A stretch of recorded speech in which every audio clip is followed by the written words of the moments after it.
Bismillahir Rahmanir Rahim. Dear viewers, Assalamu alaikum wa rahmatullahi wa barakatuhu. Hello and welcome to this week's Open Dialogue. Inshallah, this week we will be discussing the topic of spirituality. First of all, congratulations on the birth anniversaries of the youth of Karbala.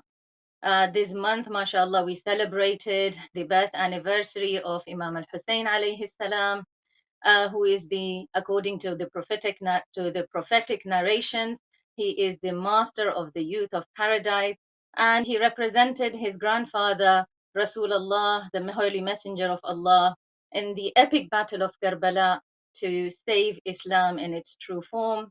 And then we celebrated the birth anniversary of the moon of Bani Hashim, of the Hashemite tribes, and that is the brother of Imam Hussain alayhi salam, Abbas, son of Ali, and he represented Imam Ali ibn Abi Talib on the battlefield of Karbala.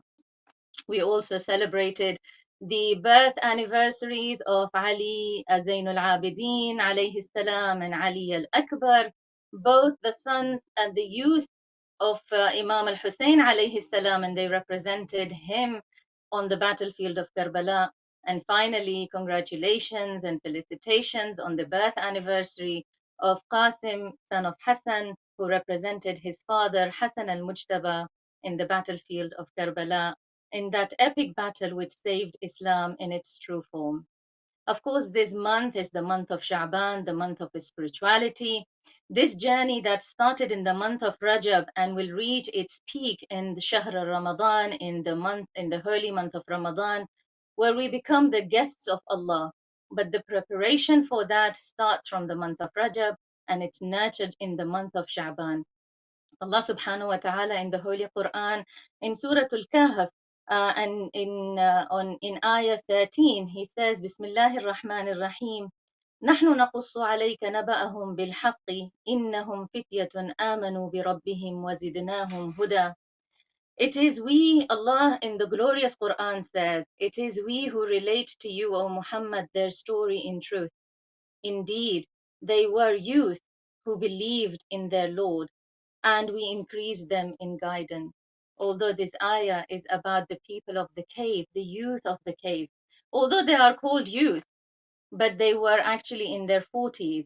Allah subhanahu wa ta'ala gives us time until then to be counted as youth. And these youth who we have celebrated this month, um, how did they reach these? I'm sure this ayah also comes true on them. But how do we reach these spiritual heights that these righteous youth reached? To discuss the topic of spirituality and how we can attain these heights, we are joined by two honorable and respectable guests. We have with us Sayyid Hujjatul Islam wal Muslimin, Sayyid Mohammad Razavi, who is the head of the Religious Advisory Board at the Shia Islamic Education Society in London, where he receives family matters and he deals with them in accordance to the Islamic law. We are also joined by Brother Imran Rizvi, who is the operational manager in primary healthcare. He is a madrasa teacher, Zakira Ahlebait alayhim assalam. Assalamu alaikum to you both. Assalamu alaikum Syed and assalamu alaikum Brother Ali Imran. Thank you so much for joining us today and accepting our invitation and being with us tonight. Brother Ali Imran, thank you so much for accepting our invitation. Thank you very much. Thank you for inviting me and giving me the opportunity. Thank you. And Sayed, congratulations on these happy occasions and the birth anniversaries that we have been celebrating. Yeah, thank you for hosting the program. And I also give my congratulations to, first of all, to Imam of the age, Imam Mahdi Ajalullah Ta'ala Farajahu, for this and the previous auspicious month. And we hope that, inshallah, we are ready to be the guests of Allah subhanahu wa ta'ala in the holy month of Ramadan by the preparations that we have made during Rajab and Sha'ban. Wallahi. Brother Ali Imran, I'll start the first question with you. So tonight's topic is about spirituality. When we talk about spirituality, what do we exactly mean, and what are we talking about, and why is and the second step of the question, of course, would be that after what is spirituality, is why spirituality important in our life. أعوذ بالله من الشيطان الرجيم بسم الله الرحمن الرحيم الحمد لله رب العالمين نحمده ونصلي على رسوله الكريم والصلاة والسلام على أهل بيته الطيبين الطاهرين المعصومين. First of all, assalamu alaikum to both of you and whoever is watching, all the audience. And I would like to congratulate to you, to the Imam of our time, and to all Mu'mineen, the auspicious occasions of the birth anniversaries of Holy Masumeen and Ahlebait in this month and the month of Rasulullah sallallahu alaihi wasallam. And we are blessed to witness this month in health and safety. And this is the first and foremost thing is when you acknowledge blessing of Allah subhanahu wa ta'ala, you need to be grateful for that blessings. So these are great blessings. Most of the time we are looking at other blessings, but having the opportunity of these times and clinging to the wilayat of these personalities is the greatest, one of the greatest blessing of Allah subhanahu wa ta'ala. So the question, the topic of today is spirituality. Spirituality in Islam, uh, that's the topic which is covered in Quran, uh, is under the heading of purification of soul, tazkiyatun nafs. But before going deeper into the discussion of what is spirituality and what are the objectives and hindrance and minor details, the first and foremost thing is the acknowledgement of the spiritual world and spiritual being and spiritual realm, uh, which starts with the obviously with the basic belief. And as we know, the second surah of Quran, Surah Al-Baqarah, it starts with Bismillah ar-Rahman ar-Rahim, Alif Lam Mim, ذَلِكَ الْكِتَابُ لَا رَيْبَ فِيهِ هُدًى لِلْمُتَّقِينَ الَّذِينَ يُقِيمُونَ الصَّلَاةَ الَّذِينَ يُؤْمِنُونَ بِالْغَيْبِ. So start with what Allah subhanahu wa ta'ala says in Quran, that this book, Quran, is the guidance for the pious, for the God conscious. Who are these people? Alladina yu'minuna bil ghaib. So first thing is believing in unseen. We know that as the advancement of science and technology and media and all those sciences which are available easily, uh, which were like in the past, maybe people had to struggle to find the books and information. But it's after the advent of the information technology, it's a bombardment of information. I would say also disinformation. It's not only information technology; it's disinformation technology as well. So in this world, uh, how much strength of the belief is there?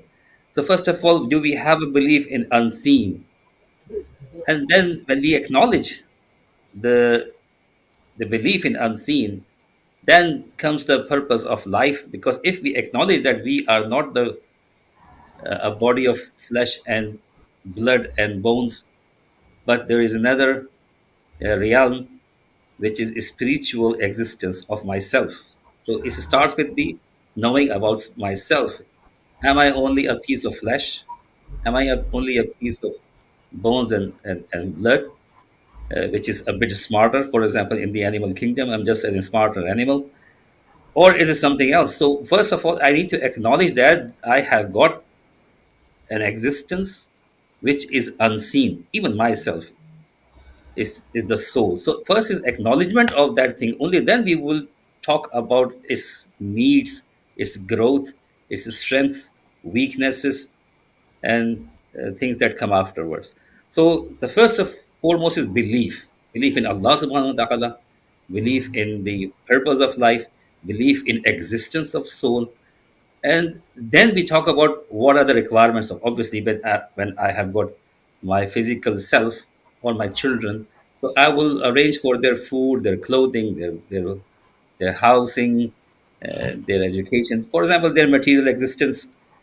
And then, but I acknowledge that no, this is spirit. Have got a spiritual being in them, though. So I have to arrange for their spiritual needs. So first thing is acknowledgement. The second thing is, obviously, once we know that we have got this existence of a soul, and which is what basically which will exist when these bodies will perish. So it's even uh, this is the existence which is unseen, and that is what is everlasting. I have to leave this body after 60 or 70 or 80 years, but the being which will exist, it is lasting forever. So I need to fulfill the requirements of the soul. For example, a saying of Imam Ali is what he says, that the strength of the body is in eating, but the strength of soul is in feeding others. So, for example, the food of the soul is different, like the food of the body. So, when we acknowledge this, and then we know that what is spirituality is what, then we have got a soul, like Allah subhanahu wa ta'ala says in the Quran in Surah Al-Shams, after taking oath of like nine things, he says, when he says, Bismillah ar-Rahman ar-Rahim, wa nafsim wa ma sawwaha, fa alhamaha fujuraha wa taqwaha, qad aflaha man zakkaha wa qad khaba man dassaha. Allah subhanahu wa ta'ala, he feels pride when he made the soul, wa nafsim wa ma sawwaha, how he made the soul and fashioned it. And then fa alhamaha fujuraha taqwa, and he has embedded the uh, virtues and the vices, for example, or the understanding of the good and evil in the soul. فَقَدْ أَفْلَحَ مَنْ زَكَّاهَا. So the one who will purify it, he is successful. وَقَدْ خَابَ مَنْ دَسَّاهَا. And who has impurified it, or for example, polluted it, so he is destroyed. Thank you for this explanation. Beautifully explained and beautifully put. But Sayed, in a world full of distractions nowadays, how do we even achieve this acknowledgement of the spiritual realm that Brother Ali Imran has just talked about? Yeah, Bismillah ar-Rahman ar-Rahim. As Brother Ali Imran mentioned, human being, it entirely depends how do you think of yourself. If you think of yourself just as a body and flesh and blood and bones and that's it, then there is no point of this discussion at all. But if you believe that we are combination of physical and metaphysical dimension, then of course everything makes sense. If we believe that we are going to vanish and this is the first and last place to live, then everything becomes materialistic and physical. Everything that we could imagine or think or plan for would be in physical dimension. But if we think of ourselves as a combination of a metaphysical and physical being, then we of course have to think beyond. And that's what Allah subhanahu wa ta'ala has mentioned. And the teachings of Ahlebait wasalam guide us into this direction, that ad-dunya dar ad-dunya mazra'atul akhirah. This world is the farm which will give fruit in the metaphysical dimension in future. So again, then we have to keep the balance between this world and the world hereafter. Islam is a religion, or submission to the will of God is the religion which teaches us to balance everything.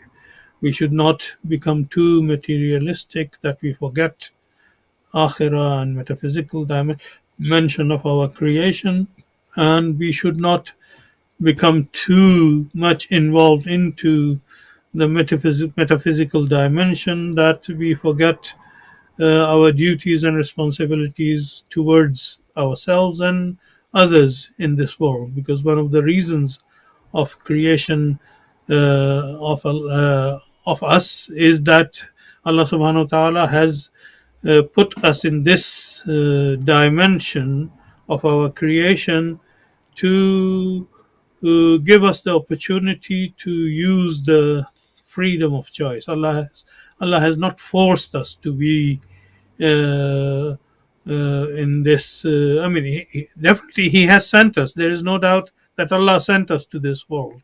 But then He gave us the choice, the freedom to choose. There are verses of Holy Quran in which Allah subhanahu wa ta'ala very clearly says that there are people who would choose the right path and there are people who would choose the wrong path, which rejects the idea of those so-called some Muslims who believe that we are forced by Allah subhanahu wa ta'ala. If somebody becomes a cruel ruler of the world, it's because Allah wanted him to become like that.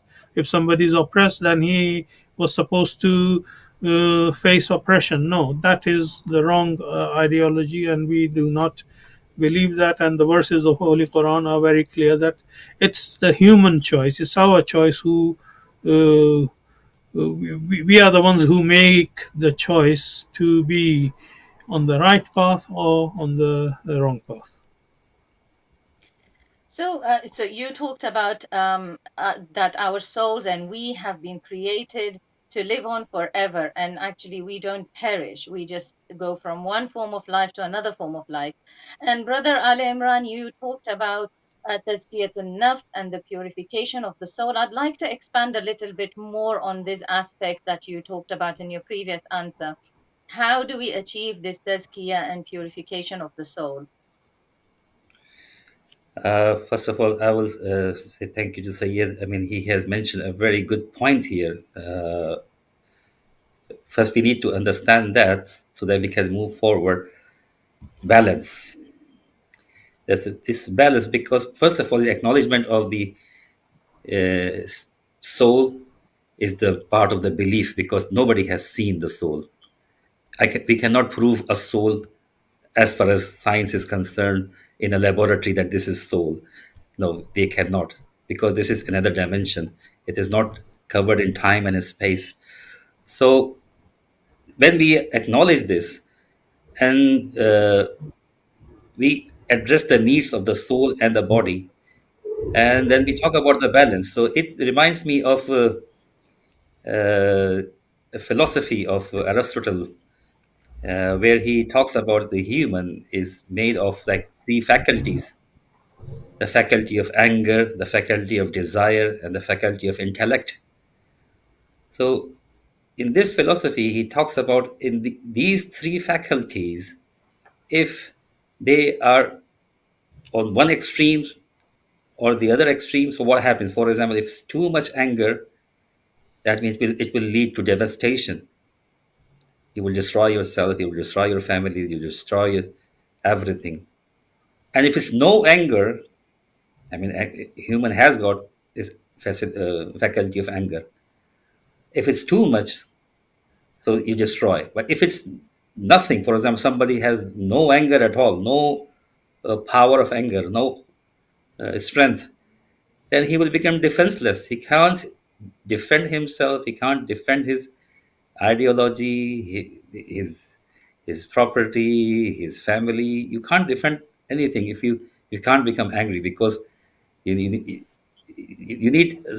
virtuous anger as well. So, what is the balancing point between, for example, how to control the anger? So, the moderator or the controller will be bravery, shuja'at. So if someone is brave, so he knows that how to balance the anger. And then comes the desire, the faculty of desire. For if this faculty of desire is, I mean, it exceeds its limits, so there is no difference between an animal and a human. So the human being will, uh, like Quran says, kal an'am bal hum adal, and they are like cattle, even lower than them. So if the desire or shahaviya, it increases too much, so a human becomes animal. But if it's not there, you completely deny the desire of the faculty of desire. So the humans will perish. How can I survive, for example, if I do not arrange for the food and the clothing and uh, the institution of marriage and making children, looking after them? So it needs a balance, and the balance is what? Modesty, iffa. So if the modesty is there, iffat is there, so it will balance the faculty of desire. So the balance is there, so we can exist, and we can still remain human and not become animal. And the last one is quwwat aqaliya, or the faculty of the intellect. I mean, if it's too much on one extreme, so I become. I mean, obviously we need to be aqil, but extremism in aql is even bad. Why? Because if someone is too smart, or he thinks too smart, he will reject everything. So you will reject everything. You will not be able to learn anything because you think you are the Mr. Know It All or Miss Know It All. Then you will not learn anything.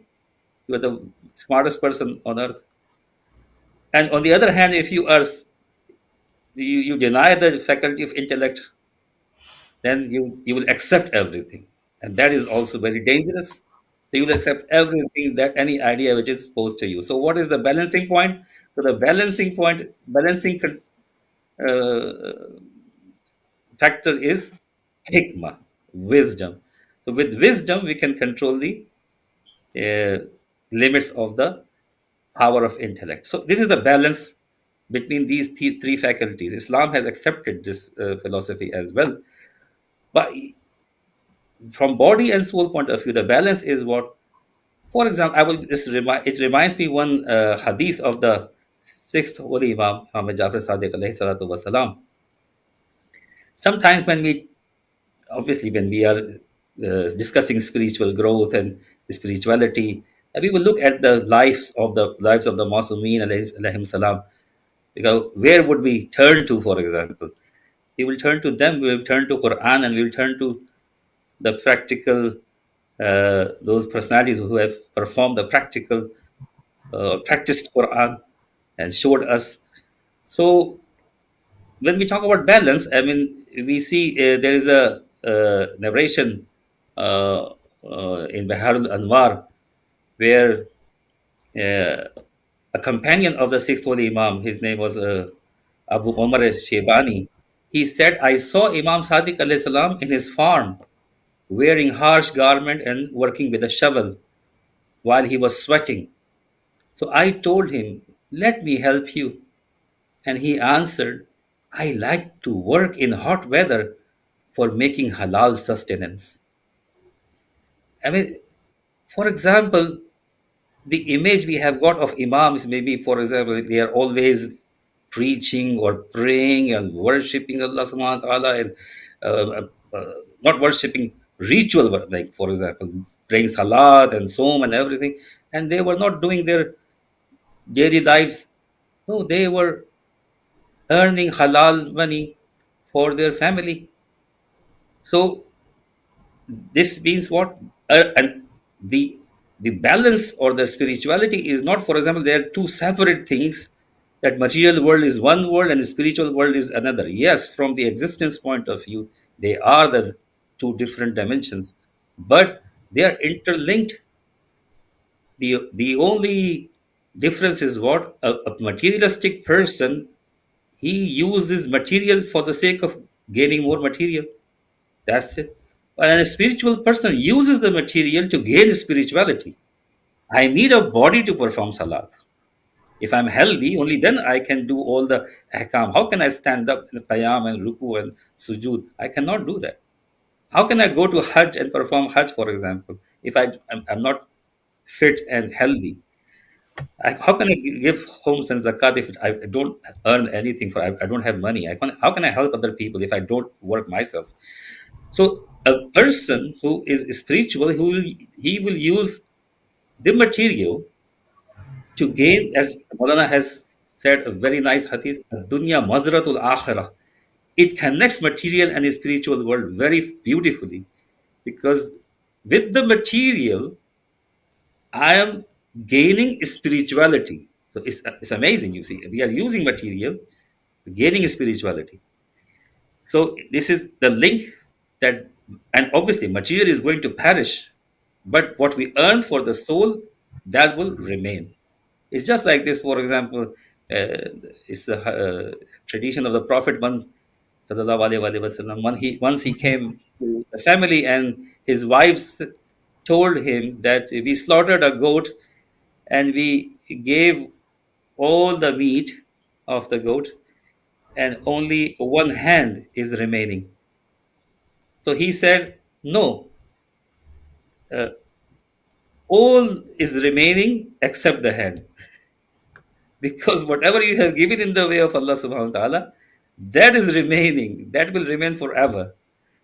So it's still the material, you see, it's still the material, for example, the flesh of the meat of the goat. So it's the material. But what happened? The part which is given in the way of Allah subhanahu wa ta'ala to the poor, to the needy, to the hungry, that will remain forever. That means the reward of that will remain forever. So it's a material, but giving sadaqah, we have converted the material into the spiritual realm. So the same material converted into a spiritual reward. So like Imam Sadiq al-Islam is working in his farm and then earning livelihood, halal livelihood for his family. So here is the balance. So you were talking about how can we gain spirituality. So first thing is what knowledge. We need to have knowledge, because unless and until I have the knowledge of what I'm doing, then I will not be doing things right. Like Imam Ali al-Islam said, his first khutbah in Nahj al-Balagha, أول الدين معرفته. The first and the foremost in religion is what? Ma'rifah. So if you, so first of all, what is ma'rifah? So if I know what I need to do, then I can work on it. But the basic steps, just to make it simple for our youths and for myself as well. I'm an old man, but in this field, everybody is young or maybe student. Is what, first of all, we need to start from the basics, and the basics is what? Knowing my obligations, halal and haram. What is wajib on me? What is obligatory on me? What is forbidden for me? Because Allah subhanahu wa ta'ala has made all those things which stop stop a person to gain spirituality, which will harm him. He has become made them haram, and those things which are obligatory to achieve this spirituality, he has made them wajib. So this system of halal and haram is not something else, and spirituality is the other thing. The first starting point is this: I need to know the knowledge of halal and haram, and I start to implement that in my life, in everything. Is it wajib? Is it halal? It is haram. So this is what, obviously it will come after knowledge, and when I apply the knowledge in my action, there comes the wisdom. So if I perform any act, so that is through wisdom. So this is the starting point, but many will fail in the starting point. This is a big challenge. Even we talk about very deep understanding of spirituality, maybe like understanding the next realm and things like this. But starting point, even starting point, especially in these times and days when everything is, information is bombarded from all sources, and my child is in the uh, close He's closed in his room, and he has got all the gadgets with like laptop and mobile and iPad and tablets and all those things. So all the information is coming. So he needs to know what is the right thing, halal and haram first. And if you fulfill this, obviously we have passed the first level. And then the second level is wakefulness. I remain wakeful to my purpose, that I am sent on this earth for a purpose. But for this, I need to remove the noise first. I mean, there's lot of noise now. I obviously every time has its own challenges. Like we study the stories in Quran and all those past stories. Even Nabi Yusuf alayhi salam, the story of Nabi Yusuf alayhi salam, and he was passing through those challenges, and Zulaikha and all those challenges were there. But now the noise is this much, so much that you can't be alone. So you need to focus. You need to uh, think about the purpose of life, but you need some silence to think about it. But where is the silence? So first of all, we need to disconnect sometimes, disconnect from the world and think about ourselves. Why I'm here? Why I'm living? What is the purpose of life? So once I know it, I will wake up. Then I can start progressing. Then what are the requirements? How can I improve? Of course, you are talking about takhliya and emptying the heart. Sayyid, what are your thoughts regarding this? How do we achieve this takhliya so that then we can do tahliya and we can decorate our hearts and souls with the remembrance of Allah and getting closer to Allah? Of course, spirituality, Sayyid, is a journey. There are no shortcuts. But do people have an incorrect understanding of spirituality and spiritual development and how to achieve this?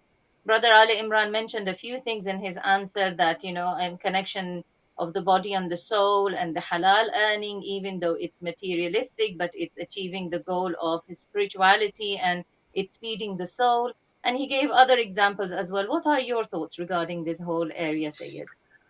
Yes, I mean, brother mentioned about knowledge, and everything has a limit. And I have seen examples of people becoming too much intellectual, actually becoming kafir at the end. So Imam Zaman, Ajalallah Ta'ala Farajahu, used to say, لا تتكلفوا علم ما قد كفيتم. Don't overburden yourself for knowing something that you have not been obliged to know about it.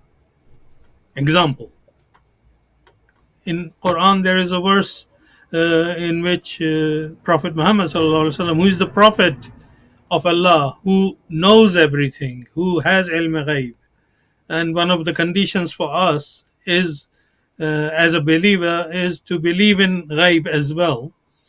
But the prophet who knows everything is being told by Allah subhanahu wa ta'ala, وَيَسْأَلُونَكَ عَنِ الرُّوحِ قُلِ الرُّوحُ مِنْ أَمْرِ رَبِّي. And then it says that you have not been given enough knowledge for that.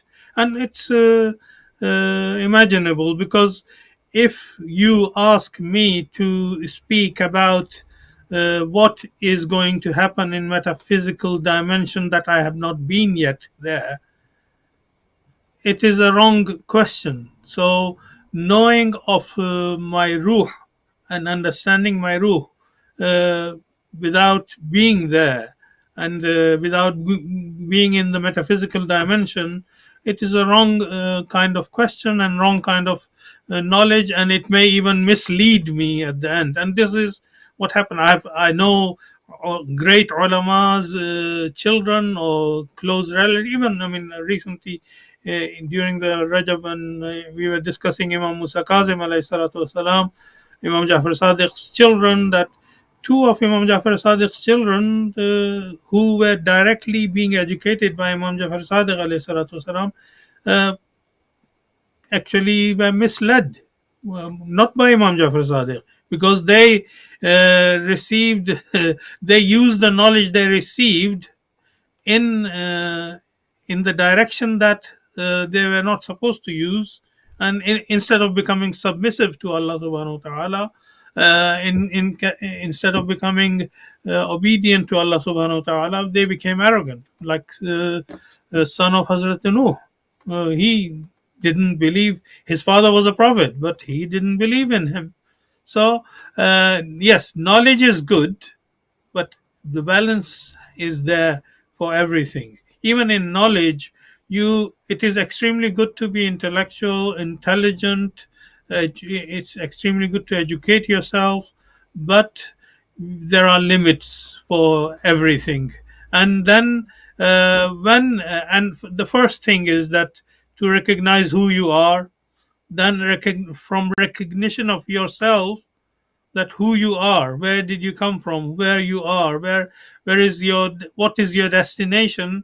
You recognize your creator, and then you recognize the limits you have in this physical dimension, and then you recognize that that metaphysical dimension is there, and you believe in what Allah says, you believe in what Prophet Muhammad is promising, what Bible is promising, what Torah is promising, what all divine books and prophets of Allah subhanahu wa ta'ala had promised. We believe in ghaib, of what they are telling us, but within the limit of this physical dimension of our body. Because if we ponder too much in that direction, we are not only going to learn anything, as Quran says, that we have not been given enough knowledge about it, and we will be misled and misleading others as well. So we have to be very, very careful in this. And Islam is the religion which teaches us submission to the will of God. So, what kind of submissive person I am if I continuously disbelieve in Allah subhanahu wa ta'ala? Thank you. We have we all have reached the middle of the program now, so we only have the second half remaining, and the discussion is very interesting. Both of you are raising excellent points. Brother Ali Imran, I'll come to you if you would like to pick up anything from what the Sayyid said, but also you mentioned media distractions. Nowadays, when we try to have some time for our own self and for reflection and for connecting with our soul, we have, first of all, in the hustle and bustle of life, we don't have much time. And the time that we have distractions such as TikTok, Facebook, Twitter, YouTube to keep us occupied. And we just don't have the time to connect. So, if you can tell us more about the hindrances that we can experience in our spiritual growth, and if you would like to pick up anything from the Sayyid that he said. Thank you very much. Thank you, Syed. MashaAllah, you raised a very, very good point there. It is said that al-ilmu hijabul akbar. Sometimes knowledge becomes the veil between us and our purpose and the reality. Yes, indeed. And it reminds me a saying of Imam Ali alayhi salam when he says, "Afatul ilm tarkul amal." وآفة العمل ترك الإخلاص. The bane of the knowledge is abandoning the actions. The bane of the actions is abandoning purity of the intention. So this means they're all connected. Whatever I know, I need to act upon it, and whatever I act, I need to act with pure intention.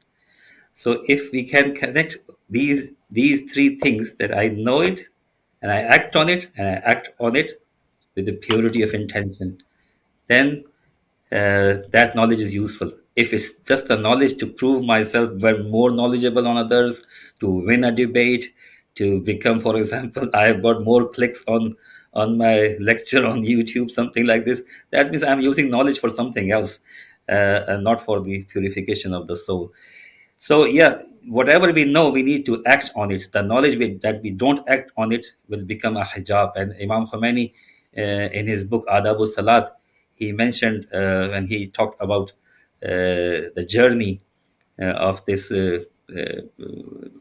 progress in spirituality.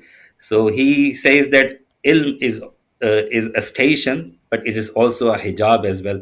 Many people are trapped into this. Yes, very good. And the other thing, like sister, as you mentioned, how can we progress in this time where the bombardment of the information is there? We are never alone. Hassan and Basal, plus economic conditions and studying and making our career, working 9 to 5 and two jobs. The energy bills are rising and all those things. One thing is uh, we need to obviously we need to find some time for ourselves. That is that will be there. But for example, if we do not find a dedicated time, then we need to uh, remember Allah subhanahu wa ta'ala throughout the day. Find a reason to thank Him, find a reason to send salawat on Muhammad, ala Muhammad. That's not very difficult thing. For example, if you do these azkar, yes, dhikr is not wird, a lip service. That has got a bit greater meaning. That whatever I do, I see the pleasure of Allah in that action. That's the higher purpose of acting on anything. But I'm going out, I'm saying Bismillah Rahman Rahim, Subhanallah. I see a beautiful sky, I see a bird, I see a tree, I say Subhanallah. So I just keep on remembering Allah subhanahu wa ta'ala and find a reason to say salawat on Muhammad wa ali Muhammad. So this will automatically uplift me. It will make my day spiritual. I'm not saying this is one thing. There are many other things, but this will at least remind me that I have got these connections. I have got an obligation. I will start to respect myself. I mean, there is a very good clip of an alim, and he was saying, "Respect yourself." When I will respect myself, so I will act accordingly.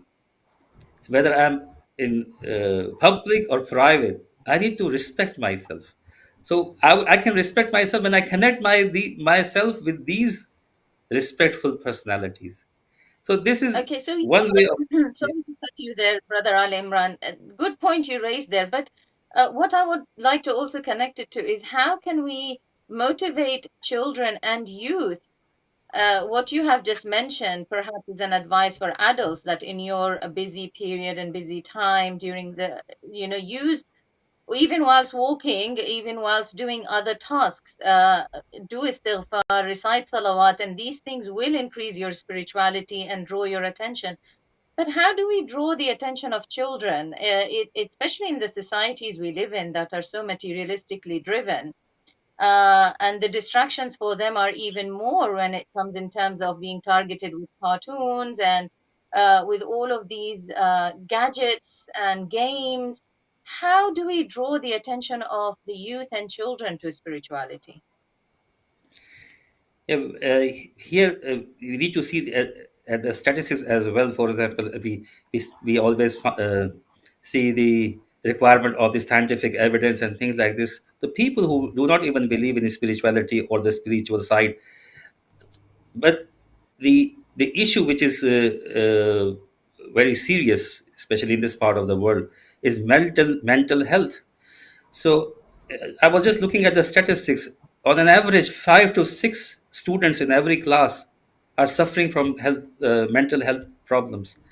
So when in a rich society, which is, for example, the fifth largest economy in the world, but you see, like the class size is 20 to 25. Imagine 20% of the class is suffering from mental health. So, from children or from the youth point of view, is what spirituality is not something that will gain something in akhira only, or is Jannah and Jahannam and rewards and blessings and all those things. Even in this world, we will be mentally fit. I was attending a workshop because I'm in health sector. So I was attending a workshop for the mental health of the health workers. because after COVID, it was so much stress on the health sector that there were a lot of mental problems within the staff of the health sector, let alone other patients. So they mentioned that at the peak of the day, I was in a conference. So you do what? You leave the work for 10 or 15 minutes, leave everything, just sit somewhere quiet and relax. Do not think about anything. For example, 1 p.m. At the mid of the day, what is Allah subhanahu wa ta'ala asking them? To pray Salatul Dhuhr.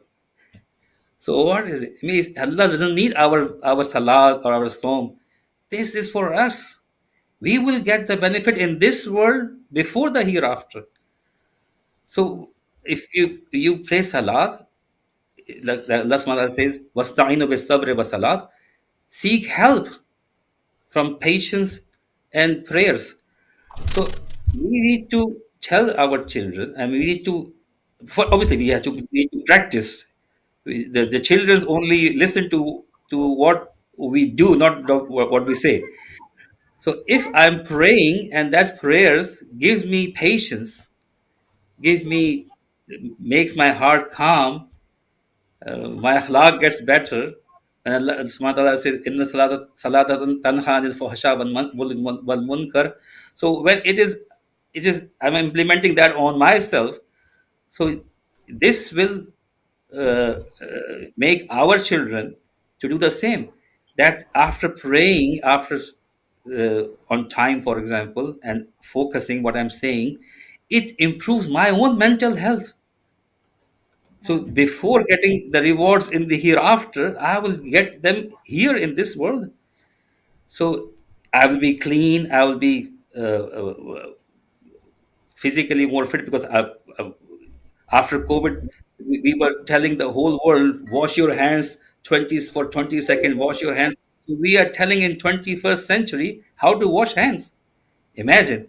So what is wudu? What is tahara?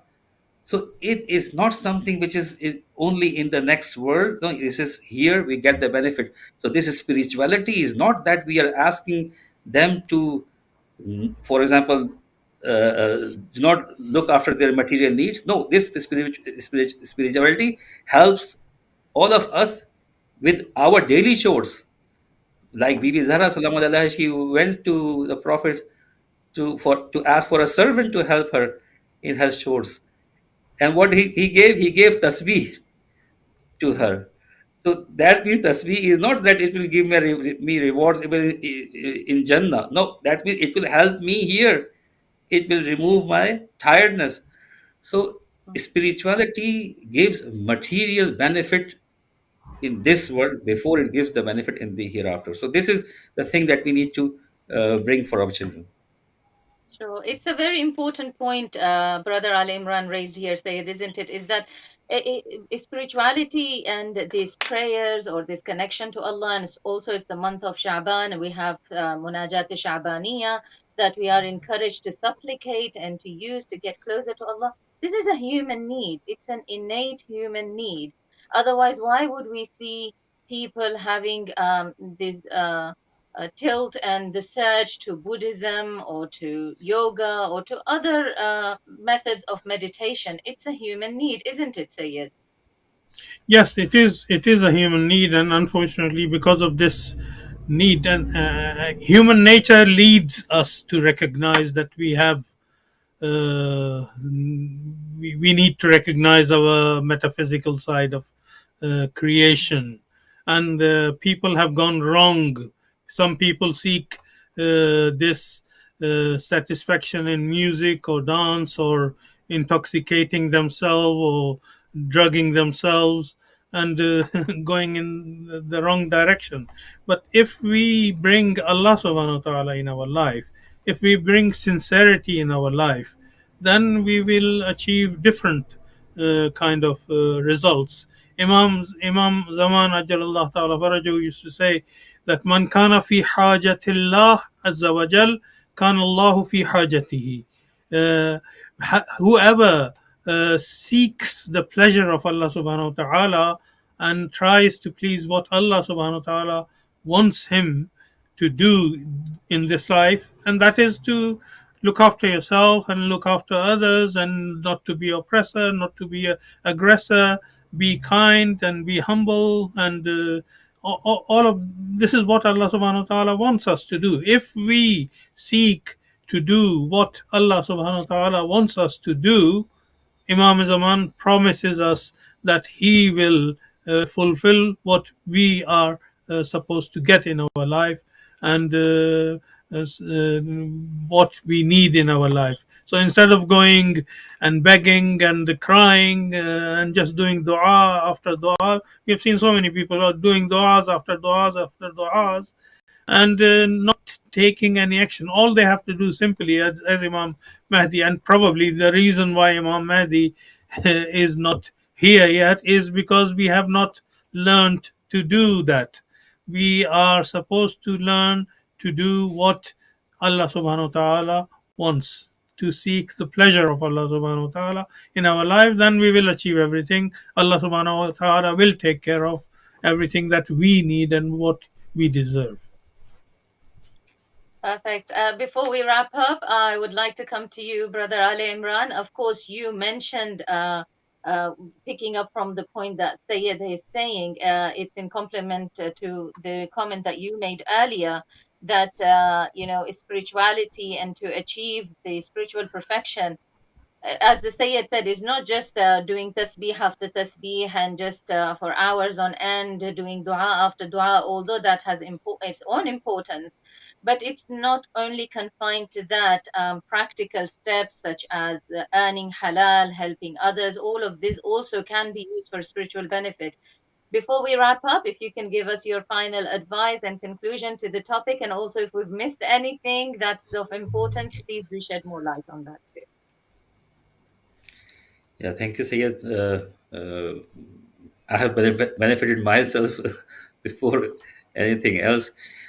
Um, the the advice to me, to myself before anyone else, because we are raising children in this day and age. We were raised in a different atmosphere, and now we are facing other challenges. So the requirement of transferring this knowledge of the spirituality and the purpose is what if we can make it, show it useful. Imagine, for example, we talk about the developed world. They know that making the city clean is beneficial. So we say, hadith of Prophet, that uh, cleanliness is half of the faith. Cleanliness is half of the faith. We are saying, but if you go to our countries, you can see how clean they are. But they know the usefulness of cleanliness. Okay, it's there. Truthfulness. We say truthfulness is what, that lying is, if you close all the vices in one room, the key is lying. So lying is so bad. So they have made adopted truthfulness, for example. Whatever is written on the product, it is that product, for example. And if you go other places, you see it's all not right. So the thing is that means, but what are the other things? Which people are not accepting. That means we are not able to show the benefit, the worldly benefit before the benefit of the hereafter, of spirituality, of religion, of all the halal and haram. What is the benefit in this world before the next world? And people will accept it. The thing is, they think this is something which is old, out-fashioned, and it's just superstition and things like this. So we need to have this knowledge. So whatever we are telling our children, it's not like you praise Allah and fast, and just I'm forcing everything without telling the benefit of it, and without showing the benefit of myself first. If my salat has not changed myself, how can I ask my child to pray salat and he will become a very pious and very religious and very noble person?